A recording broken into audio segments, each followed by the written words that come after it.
Manawiti eta Pak Kadita rada rawan daerahnya, sering terjadi longsor. Tapi insya Allah Udah tahu rawan, kenapa nambang? ini sebetulnya Pak tambang pertama di Indonesia. Bapak kalau mungkin pernah dengar cerita. Saya mah nggak tertarik sama tambangnya, Pak.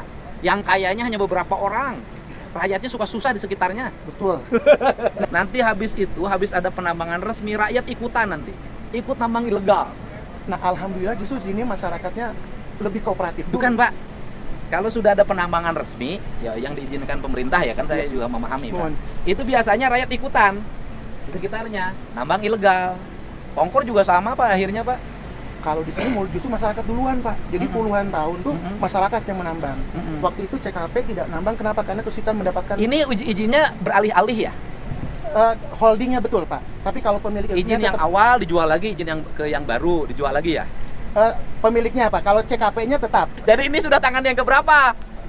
Kalau boleh. Pertama ini Antam Pak. Kemudian Antam membentuk perusahaan namanya Antam Panen Mas dengan grup Gunung Mas Agung kalau dulu Pak ya.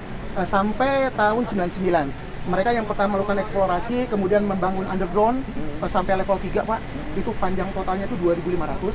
Pada saat mau membangun pabrik di tahun 98 terjadi krisis. Sehingga akhirnya tidak jadilah pabrik itu. Nah kebetulan di 99 izinnya berakhir.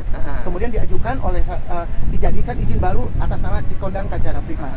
Yang jadi masalah kemudian tanahnya masih di pemerintah Antam, izinnya di CKP. Sehingga tidak bisa juga produksi. Nah pada saat itu masyarakat melihat peluang udah ada underground, sehingga akhirnya mereka melakukan penambangan ilegal. Nah pada saya masuk ke sini tahun 2011 itu berusaha menyadarkan masyarakat bagaimana untuk bisa memberhentikan penambangan ilegal, baru berhasil di tahun 2016 Pak. Dulu sudah ada tambang ilegal di sini? Banyak.